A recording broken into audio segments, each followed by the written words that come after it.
Assalamualaikum warahmatullahi wabarakatuh. Baiklah, di sini saya dan kelompok saya dan Mas Aceh akan menjelaskan tentang bisnis model kanvas dari bisnis kami yaitu Brand IT dan kelompok Brand IT. Di sini saya sebagai moderator, nama saya adalah Rizky Pratama dan anggota kelompok saya. Saya Rizky Pratama akan melanjutkan materi dari bisnis. Saya Rizky Pratama akan melanjutkan materi dari bisnis. Saya Diarmani sebagai editor. Baiklah, saya Rizky Pratama akan menjelaskan tentang gambaran model bisnis kanvas dari Brand IT dan kelompok kami. Nantinya saya akan menjelaskan tentang customer segment, value proposition, dan general. Pertama saya akan menjelaskan tentang customer segment. Jadi, menurut ahli Oscar dan Bigger, pelanggan merupakan kunci utama dalam mendapatkan keuntungan. Tanpa pelanggan, maka sebuah perusahaan tidak dapat bertahan lama dalam bisnis yang mereka bangun. Customer segment memiliki beberapa lapisan dan setiap lapisan tersebut memiliki targetnya masing-masing. Jadi berikut adalah gambaran customer segment dari bisnis Brand IT. Yang pertama itu mass market. Kami tidak memiliki customer pada segmen ini karena usaha yang kami bangun tidak tertuju di semua lapisan segmen customer. Yang kedua itu tentang niche market. Jadi kami menggunakan niche market ini karena bisnis model seperti kami ini memiliki target pasar yang akan melayani segmen pelanggan tertentu seperti suatu lembaga, perusahaan, dan mahasiswa, namun tidak melayani individual seperti anak kecil atau anak di bawah umur. Yang ketiga itu segmented. Kami juga menggunakan ini karena setiap customer seperti mahasiswa, instansi, perusahaan, dan lain-lain memerlukan beberapa kebutuhan dan memiliki masalah tertentu. Yang keempat, diversified.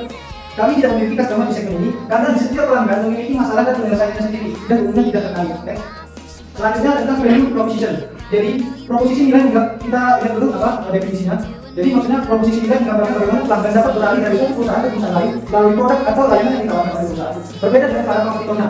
Proposisi ini nilainya memiliki beberapa lapisan dan di setiap lapisan tersebut memiliki beberapa tipenya masing-masing. Jadi berikut tipenya. Yang pertama itu ada newness. Jadi newness ini di sini kami menciptakan produk-produk baru yang memiliki keunikannya masing-masing karena di setiap pelanggan memiliki standar dan pemikiran yang berbeda-beda, tidak mungkin sama. Yang kedua itu tentang performance. Kami meningkatkan performance dengan cara melakukan quality control dan memberikan layanan yang terbaik untuk pelanggan serta membangun loyalitas terhadap pelanggan lama.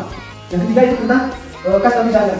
Jadi maksudnya kami memberikan kebebasan pelanggan untuk menjelaskan hal apa saja yang ingin dibuat atau dibangun tanpa melewati batas kemampuan kami. Dan kami nantinya akan melakukan trial atau pemantauan pada sistem yang dibangun apakah sesuai yang diinginkan atau tidak. Jadi ini dilakukan guna agar perusahaan dapat menyesuaikan produk dan jasa yang sesuai dengan kebutuhan pelanggannya agar mendapatkan value. Next. Selanjutnya ini tentang getting the job done. Jadi maksudnya di sini kami membangun sistem sesuai yang diinginkan oleh pelanggan dan umumnya sistem yang dibangun digunakan sebagai alat pendukung atau alat bantu untuk menyelesaikan tugas pelanggan. Yang selanjutnya itu tentang desain. Umumnya desain yang kami buat itu akan menunjukkan sesuai permintaan pelanggan. Maka itu sebuah desain sangat sulit diukur karena setiap individu memiliki pendapat masing-masing. Namun ada beberapa kasus desain akan diserahkan kepada kami dan itu nantinya akan dibuat seperti ini dan tidak sama dengan yang lain. Selanjutnya tentang price. Nah maksudnya itu karena bisnis kami bawa positif juga tidak terlalu memerlukan banyak uang dan tenaga. Maka harga yang kami tawarkan dalam bisnis ini seringkali jomplang dari harga pasar pada umumnya. Dengan begitu, pelanggan tidak akan mengalami kekhawatiran akan harga yang kami berikan. Yang selanjutnya itu tentang cost reduction. Dengan biaya yang kami patok dan kualitas yang kami berikan akan menghasilkan value yang nantinya akan dibangun dari kepercayaan pelanggan sehingga nilai loyalty pun ikut terbangun. Selanjutnya tentang risk reduction. Kami akan memberikan garansi pada pelanggan untuk maintenance sistem yang kami bangun agar terjaga dan selalu aman sehingga meminimalisir resiko yang akan timbul dan dapat terjadi. Next, selanjutnya kita tentang hasil gizi. Kami akan membangun produk tersebut lebih mudah untuk digunakan atau dapat diakses oleh semua orang tergantung pimpinan pelanggan nantinya. Selanjutnya tentang compliance atau usability. Jadi maksudnya kami membangun produk sesuai keinginan pelanggan sehingga produk dapat memenuhi keinginan atau kebutuhan pelanggan dan pelanggannya nantinya akan merasa nyaman akan kehadiran produk tersebut. Next. Nah, selanjutnya tentang channel. Kita lihat dulu tentang definisinya. Jadi, channel menggambarkan sebuah perusahaan dapat menjalin komunikasi dengan pelanggannya dalam menyampaikan proposisi nilai. Jadi, beberapa fungsi channel antara lain yang pertama itu meningkatkan kesadaran kepada pelanggan atas produk atau jasa yang ditawarkan oleh perusahaan. Yang kedua, membantu pelanggan dalam mengevaluasi proposisi nilai perusahaan. Yang ketiga, memungkinkan pelanggan membeli produk atau jasa yang lebih spesifik. Yang keempat, memberikan proposisi nilai perusahaan kepada pelanggan. Yang kelima, memberikan layanan pendukung pasca pembelian kepada pelanggan dengan kebiasaan pelanggan. Channel dapat dikategorikan menjadi 5 tipe, yaitu yang pertama yaitu sales force. Di dalam bisnis kami, penjualannya umum akan dilakukan oleh tim karena kami dulu di Taiwan. Yang kedua itu tentang web sales. Maksudnya penjualan ini akan kami kembangkan menggunakan beberapa website, platform penjualan seperti Shopee dan Tokped. Yang ketiga ada outstore. Maksudnya ini terlebih dahulu penjualan akan kami lakukan pada toko berbasis online karena keterbatasannya toko yang berbasis offline. Selanjutnya itu tentang partner store. Jadi penjualan atau promosi akan kami lakukan juga kepada para partner seperti beberapa partner event atau beberapa mitra kerja. Selanjutnya itu yang terakhir ada wholesaler. Maksudnya itu mungkin pada poin ini dikarenakan keterbatasan itu maka masih belum bisa dilaksanakan karena kami masih akan memahami sistem dan cara kerjanya terlebih dahulu. Baiklah, selanjutnya materi selanjutnya akan saya serahkan kepada video ini. Saya akan melanjutkan penjelasan tentang customer relationship. Kemudian gambarkan dari dalam sesuai dengan customer segment. Customer relationship bagi dari 6 tipe, yaitu yang pertama itu personal assistant. Cara kami melakukan komunikasi dengan pelanggan dengan memberikan respon yang cepat dan sopan sehingga pada nyaman berkomunikasi saat melakukan transaksi atau transaksi. Selanjutnya itu dedicated personal assistant. kami belum memiliki pelayanan yang terkhusus karena usaha yang kami bangun masih satu untuk kami sendiri. Self-service, yaitu kami baru menyediakan layanan ini karena menurut kami jika pelanggan langsung bertanya dan konsultasi secara langsung, maka akan bangun hubungan yang lebih baik lagi terhadap kami. Otomatis service yaitu hubungan yang menggabungkan offline layanan diri dan otomatis. Komunitas yaitu kami melakukan kerja tim dan saling bertukar pendapat dan saling memberikan masukan agar usaha yang kami bangun bersama ini dapat berkembang baik dan kedisiplinan antara kami akan semakin kuat. Self creation, yaitu kami juga bangun kedisiplinan dengan pelanggan agar hubungan dan pelaksanaan jual beli jadi aman dan nyaman dan mendapat nilai profesi yang nantinya akan berefek pada baik usaha kami. Next, selanjutnya yaitu administration. Definisi dari administration itu harus mendapatkan yang berkaitan keadaan hubungan perusahaan yang diperoleh dari uang tunai dari setiap segmen konsumen. Sebuah model bisnis dapat melibatkan logika administration yang berbeda, di antaranya transaction revenues, yaitu transaksi yang diperoleh dari sekali pembayaran dari pelanggan. Lalu yang kedua ada recurring revenues, yaitu transaksi yang diperoleh dari pembayaran yang berkelanjutan untuk memberikan proporsi nilai kepada pelanggan dan menjaga layanan customer membuat kepada pelanggan setelah pembelian. Di dalam bisnis yang kami bangun, kami menggunakan juga recurring revenues karena sistem yang kami bangun sampai kami jual harus dilakukan pemeliharaan secara rutin, lebih lagi lumayan yang digunakan harus selalu terjaga. Revenue stream dapat beberapa tipe, yaitu yang pertama aset sale. Kami jual hasil produk kami atau aset yang telah kami bangun untuk memperoleh pendapatan. Yang kedua yaitu usage fee. Kami melakukan sesuai keinginan pelanggan dan sistem tersebut dapat dipakai lagi jika pelanggan menginginkannya. Namun biaya akan dikeluarkan akan semakin berkembang karena ada yang penambah data yang nantinya akan digunakan dan biaya pengadaan rasa kerja. Yang ketiga yaitu subscription fee. Kami akan selalu menjual layanan yang diinginkan pelanggan secara terus-menerus agar income dan usaha seimbang dan dapat membangun brand usaha. Yang keempat yaitu lending atau renting atau leasing. Di dalam bisnis ini, kami tidak menyediakan sistem penyewaan aset, namun kami menyediakan dan menjual aset yang nantinya akan menjadi hak milik pelanggan. Yang kelima yaitu licensing. Di sini kami belum dapat mengembangkan sayap di tipe ini karena menurut kami usaha yang kami bangun memiliki ciri khasnya sendiri. Dan jika berpindah tangan nantinya akan merusak ciri khas tersebut. Dan yang keenam yaitu programmability fee. Kami belum dapat mencoba di tipe ini karena kami hanya perusahaan kecil yang masih butuh pengalaman yang lebih banyak. Next, selanjutnya itu key resources.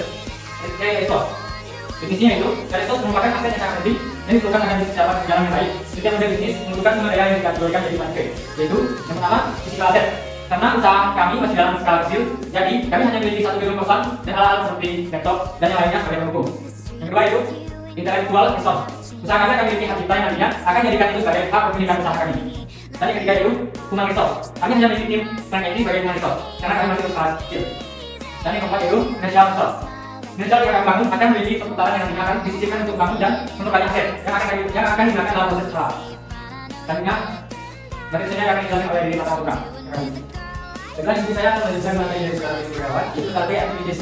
Definisi dari aktivitas adalah menggambarkan aktivitas penting yang dilakukan oleh perusahaan dan bisnis yang dilakukan dapat bekerja dengan baik. Aktivitas dikategorikan menjadi tiga tipe, antara lain yang pertama yaitu production. Proses produksi produk kami nantinya akan melalui tahap perancangan, lalu akan dikonfirmasi oleh pelanggan dan juga bukan hanya produk akan diri dan memberikan pelanggan kepada pelanggan secara berlayar.